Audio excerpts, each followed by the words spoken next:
Hey, greetings, everyone. Lieutenant Colonel Alan West here, and welcome to the Steadfast and Loyal podcast. You gotta light 'em up before they burn it down. Better dig deep, put 'em in the ground. Blood on their hands, they're hellbound. Save us all. Ooh, they're gonna burn it down. Save us all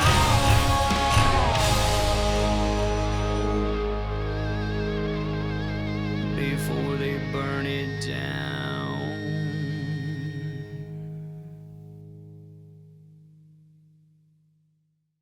Greetings, I'm Lieutenant Colonel Alan West. In my career, from the battlefield to Congress, honor and integrity have always been my compass.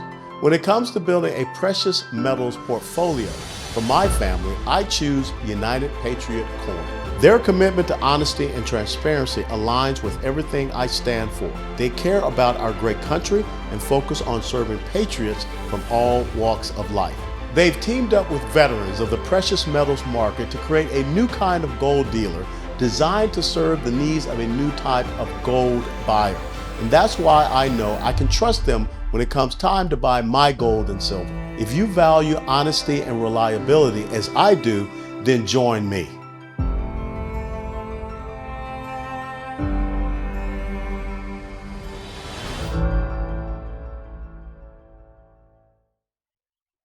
It's the month of February, and for me, it's a birthday month. Turned 63 this month. Hanging in there.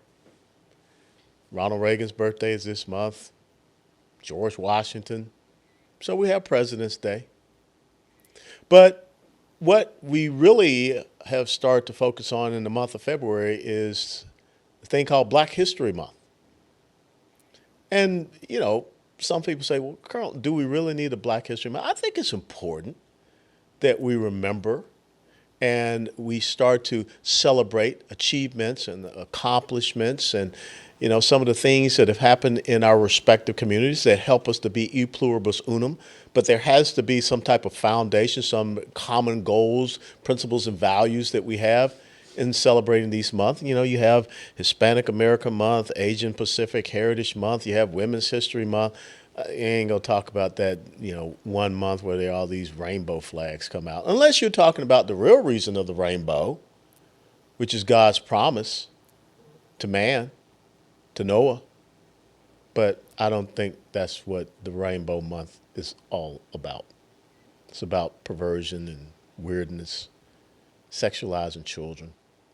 But in this month of February, and I recently wrote a piece about it, and it was called The Delusional Pandering Panacea of Singing a Song. Because that was a great Super Bowl, as a matter of fact. I mean, going into overtime and having the walk-off touchdown by the Kansas City Chiefs. I mean, Patrick Mahomes is really, setting himself up there to be one of the GOATs, greatest of all time when it comes to NFL quarterbacks. But it was what happened at the beginning of the Super Bowl that I want to talk to us about. And that's the whole reason why I wrote this piece, The Delusional Pandering Panacea of Singing a Song. Because there's some people that believe that all of a sudden we need to sing this, lift every voice and sing, the Negro National Anthem all over the place. Now it's at the Super Bowl. And I just think that's a pandering panacea. I think that, supposedly singing this song is supposed to make us feel great. I feel so warm. I feel so fantastic. And understand this. I grew up in the inner city of Atlanta, Georgia, the same neighborhood where Dr. Martin Luther King Jr. was born and raised, the old Fourth Ward community. My church, Fort Street United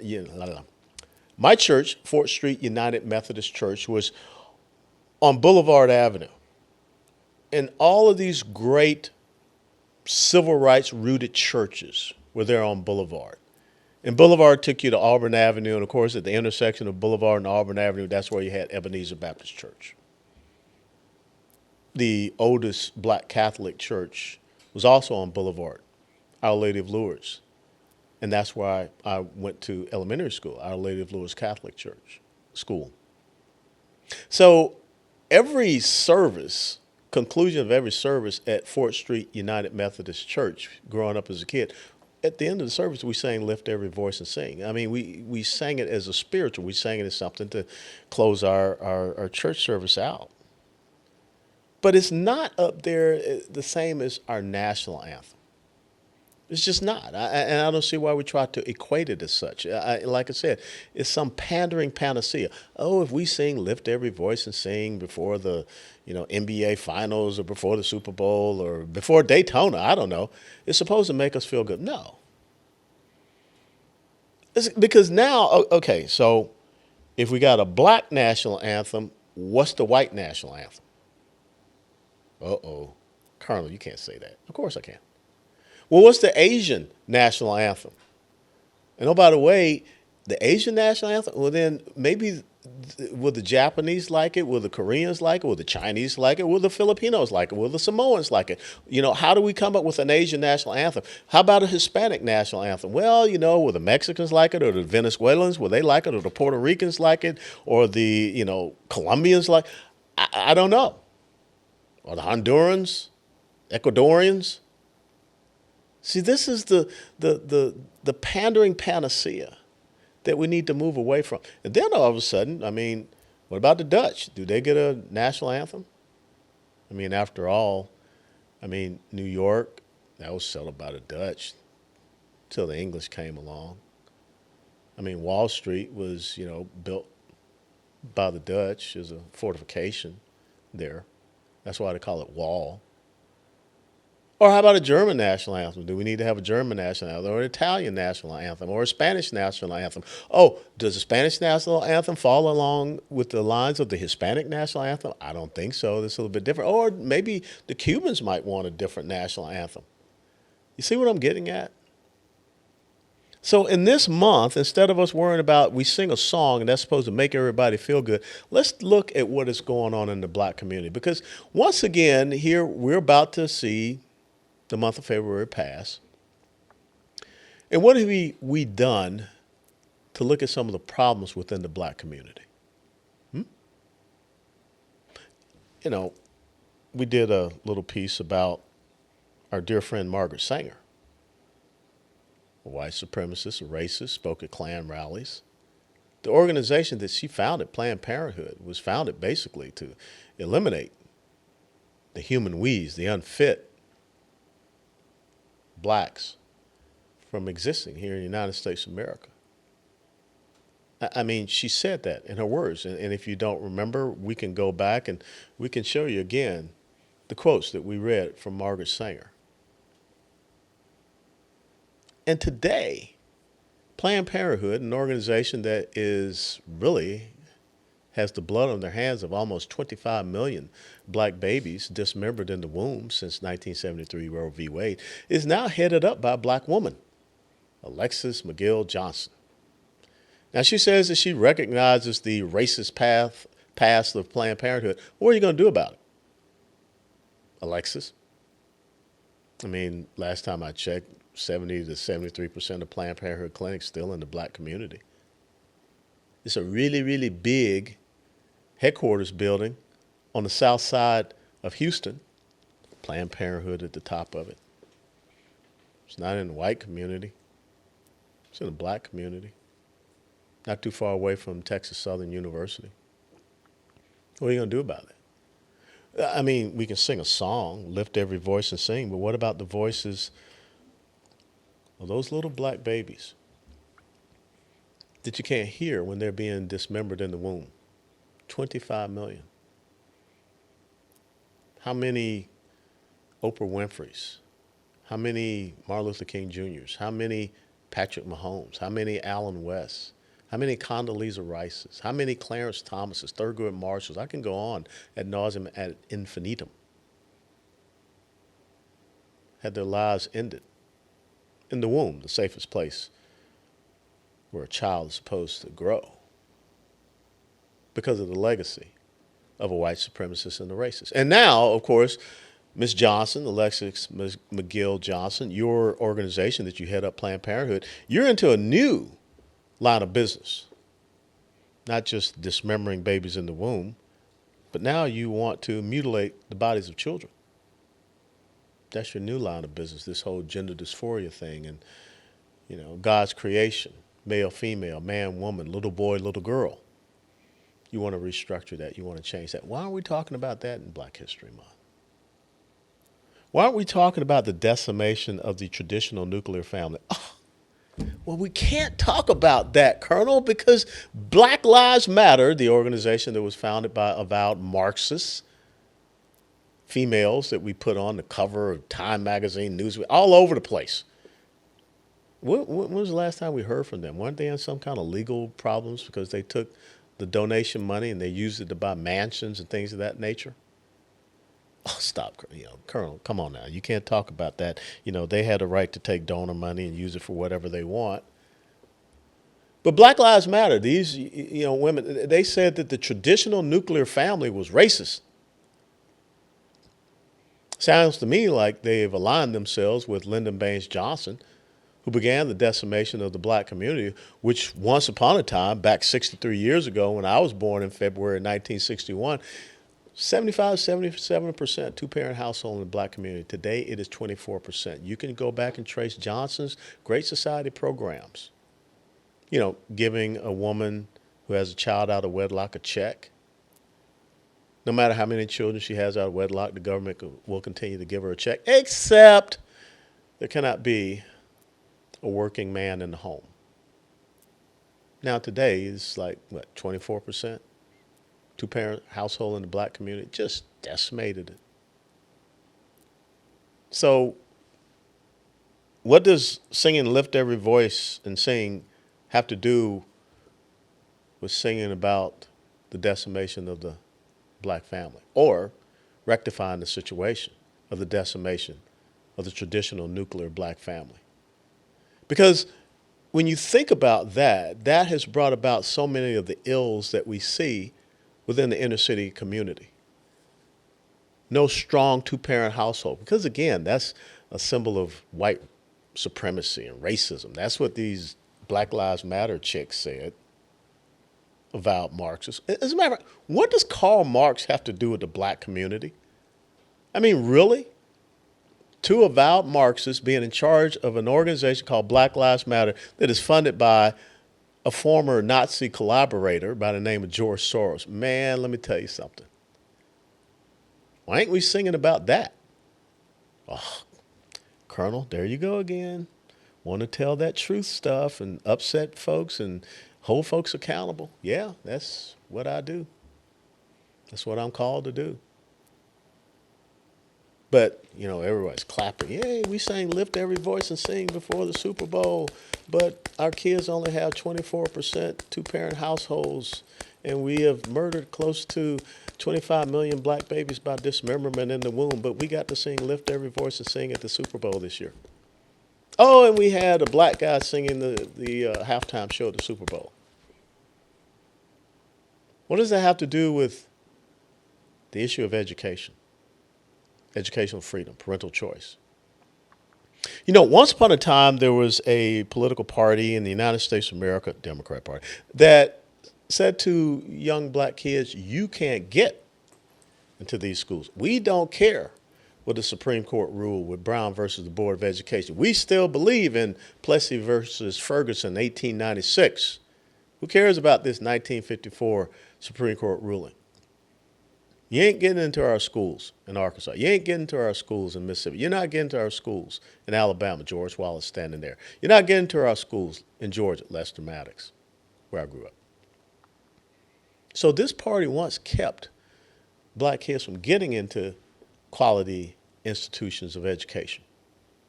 Separate but equal. That's what Plessy versus Ferguson said, which we all know that's a violation of the Constitution. That's not true. Now, today, the exact same people, Democrat Party, they don't want those kids to get out of those failing institutions of indoctrination. I mean, Randy Weingarten, stands up and says that this whole thing about school choice is racist. Really? My parents made the choice as far as my education. C.W. Hill and John Pope were in our little community there, 2 public schools. They chose Our Lady of Lourdes Catholic School because they knew the quality of education led to the equality of opportunity. It opens the doors so that I could, as the Army once said, and they've gone back to saying, be all you could be. But yet now we're telling young black kids stay stuck in these places where, if you have not been paying attention, especially in the black community, all communities, but especially in the black community, we got kids not reading, doing math at grade level. Even the Baltimore NAACP, they're upset about that now. What, less than 10%? Maybe even worse than that. In the Baltimore County School District, can read and do math at grade level? Less than 10%. And like I said, maybe worse than that. So the Baltimore NAACP, the National Association for the Advancement of Colored People, which, if you go back and you study, was founded by 4 white progressive socialists. How funny. And of course, to mask it, they put a black progressive socialist, W.E.B. Du Bois, in charge. Everyone talks about W.E.B. Du Bois in this month. Why aren't we talking about Booker T. Washington? Up from slavery. I mean, his story is more compelling. His story is more inspiring. W.E.B. Du Bois was never a slave. He was pretty much so a black intellectual elitist. But that's who we talk about, because that's who the left wants to talk about. I mean, why don't we talk about, remember the movie Glory? Of course you remember the movie Glory. That's where Denzel Washington got his first Academy Award. I hadn't seen it playing too much on television in Black History Month. Oh, that's right. That's because the cancel culture people went and defaced the memorial to the 54th Massachusetts Regiment in Boston. Just like they tore down the statue of Frederick Douglass. Can't talk about Frederick Douglass. Frederick Douglass was an important advisor to President Abraham Lincoln. You know, the guy, first Republican president, made sure that we ended slavery, 13th Amendment. Well, guess who inspired Abraham Lincoln to write the Emancipation Proclamation, January 1863? Frederick Douglass. We ain't talking too much about him or Booker T. Washington. We ain't talking too much about Madam C.J. Walker, the first black female millionaire. Yeah, before, not Oprah Winfrey, Madam C.J. Walker.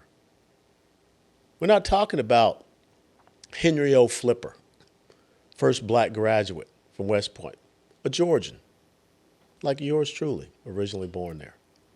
We're not talking about Colonel Charles Young, the first black colonel in the United States Army. Daniel Chappie James, General Frank Peterson, first black Marine combat pilot. Even the movie Devotion that talked about the first black naval aviator. We don't hear people celebrating and talking about that. Now they talk about the Black Mamba, Kobe Bryant. Okay, cool. Played basketball, did really good, won a bunch of NBA championships. But what about the bigger picture for the community and the role model and the example thereof? I'd rather hear the story about Robert Smalls, the slave who stole a Confederate gunship during the Civil War. Never heard of him? I mean, you should look it up. See, we are too focused on the delusional, pandering panacea of singing a song that's supposed to make us feel all warm and fuzzy. But it's not changing anything in the black community. And I got to be very honest. I mean, you're starting to see it. I mean, Joe Biden, they're freaking out. I mean, Joe Biden's approval rating in polling in the black community has gone from 90 to 92% down into the mid-60s. So what did they do? They invited a black man and his two sons into the White House to have a chicken dinner. Winner, winner, chicken dinner with Joe Biden. But Joe decided to get a hamburger instead. I mean, come on, folks. You can't make this stuff up. Look at Joe, man. I'm really, trying to win over the black community. I'm going to have this black guy and his two sons in the White House, and we're going to have fried chicken. Donald Trump had done that, the leftist media would be screaming from the rafters. But what did Donald Trump do? Economic empowerment zones in the black community. Of course, in many of those black communities, inner city communities, they squandered the money. Biggest financial relief package to historical black colleges and universities. Barack Obama never did that. The second black president, because I remember Bill Clinton saying he was the first black president. But we sing songs, and that's supposed to make us feel good. So what's going to happen? We got a few days left in this Black History Month 2024. Are we going to have some seminars and forums that talk about getting back to our first principles, our freedom and liberty principles? Are we going to talk about how we restore economic viability in our communities? Are we going to talk about how we restore educational freedom to the next generation of young black boys and girls? Are we going to talk about how we're going to protect life, born and unborn, in the black community? Because all the left does is sit back and they wait for it. They're just dying. Give me a white cop to shoot a black guy. Please, please, please. I need that. We need that headline. Got to keep stoking the fires. But week upon week, weekend upon weekend, there's more black on black crime. A liberal New York senator by the name of Daniel Patrick Moynihan warned Lyndon Baines Johnson and his progressive leftist allies what they would do to the black community because of these policies they were pushing. He wrote it in a little book called The Negro Family. Everything that Daniel Patrick Moynihan, who once said that you're entitled to your own opinions but not your own facts. I think we should apply it today. But everything that Daniel Patrick Moynihan said in that book has come true. But the leftists went after him tooth and nail. And so our inner cities have become a 21st century economic plantation. Thanks to the same party that created the first plantations in the United States of America. So, another Black History Month will come and go. But the bottom line is that will the black community wake up and finally decide that they want to be victors and not victims? Will they finally decide that they will not put all of their political capital into one political party that, when you look at their history, they are the party of white supremacy, they are the party of racism, Jim Crow, segregation, all of these things, lynchings. Remember, it was Woodrow Wilson, Princeton University president, who later became president of the United States of America, really the first progressive president that we had. He was the one that showed the film Birth of a Nation, which was the story of the Ku Klux Klan in the White House. It wasn't Abraham Lincoln. It wasn't Calvin Coolidge. It wasn't Ronald Reagan. It wasn't Donald Trump. It was a Democrat president that showed a movie in the White House lauding the Ku Klux Klan, which was founded by the Democrat Party to create voter intimidation against blacks. I was honored to be the second black Republican member of Congress from the state of Florida. Byron Donalds is now the third. But the first black Republican member of Congress from the state of Florida was a former slave by the name of Josiah T. Walls. See, the first black members of the United States Congress, House and Senate, they weren't Democrat. They were Republican. Because the Republican Party was founded in 1854 on one single issue, and that was to abolish, to end slavery. Now the mission has to be is to end economic slavery and end the threats to lives in the black community, born and unborn. Those lives matter too. You young ladies, you Marxists that are just pandering, dancing to the tune of white progressive socialists, being financed by a guy like a George Soros. One day I just hope that there will be a Black History Month before I die where we will not fall for the delusional, pandering panacea of singing a song. That we will remember the strength of the black community lied in its families, in its economic viability, in its education, in its dedication to service, sacrifice, and commitment to this country by way of wearing the uniform of this country, to individual responsibility and accountability. Because if we can get back to those first principles, if we can get back to the 3 pillars of Booker T. Washington: education, entrepreneurship, and self-reliance, then the black community in the United States of America, and indeed all communities in America, will be steadfast and loyal. Before they burn it down.